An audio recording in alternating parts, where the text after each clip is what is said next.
But obviously the big one that I'm supporting and pushing is the B Corp. So there's this thing called the B Corp impact assessment, which is a way of measuring what matters basically. So beyond your financial performance, how are you operating against some other measures?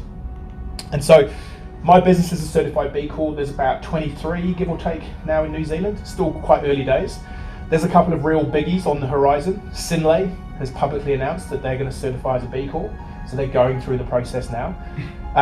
That's going to be amazing. They're all, I think, like a $6 billion NZX listed company. So this is real. You know, the starting B Corps in New Zealand were people like me, one-man band, you know, not massive companies, not making a massive influence potentially. But when a Sinlay turns up and says, yeah, we see value in this because of our supply chain and who we interact with.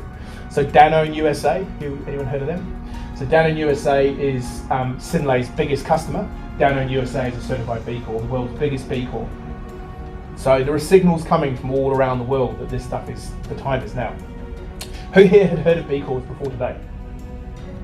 A couple of people, cool. So something like that, I hear it all the time. So basically B Corps are businesses that look to balance profit and purpose. So the idea is you make money but not at the expense of the good that you do. Yes, you're balancing that. And so this means that rather solely focusing on the profit maximization, they take into consideration the impact they have on community, society, the environment, their suppliers, their customers, this wider look at how they're operating. It's been going since about 2007. There's close to 3,000 B Corps globally in 150 different industries in about 70 different countries. But the one unifying aim is to be the best for the world, not the best in the world. And this is a real key distinction, I think, in business. For so many years, it's like we have to be number one at what we do. But if you're doing that, you're doing it wrong, in my opinion. And so to certify as a B Corp, there's an online assessment that you take. You have to score over 80 out of 200 points to certify. It's pretty rigorous. It's third-party verified. It's legit. It's like some companies really struggle, and that's a good thing. Because if it was easy, if it was, hey, here's my 50 bucks, we're in, it's kind of meaningless. And there's quite enough of those sort of certification tools out there, in my opinion.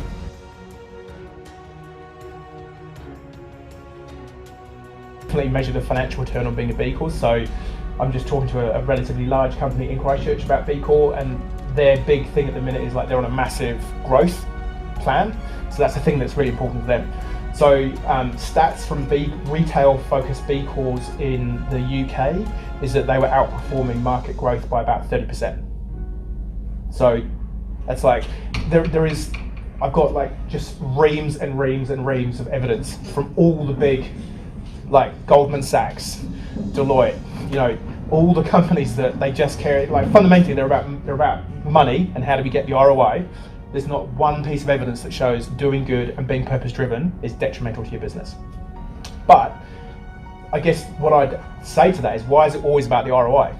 Like when you think about the big decisions that you make in your life, so typically the house that you buy and maybe the person that you're going to go and live with for quite a long period of time in your life, your partner, I don't know, you might prove me wrong as a kind of accountant, but most people don't make a spreadsheet and go, what's the ROI on marrying this person? Or, you know, what's the ROI? Like you might do to a degree on the house, but most people, you buy the house because you go, oh my word, I just love this house.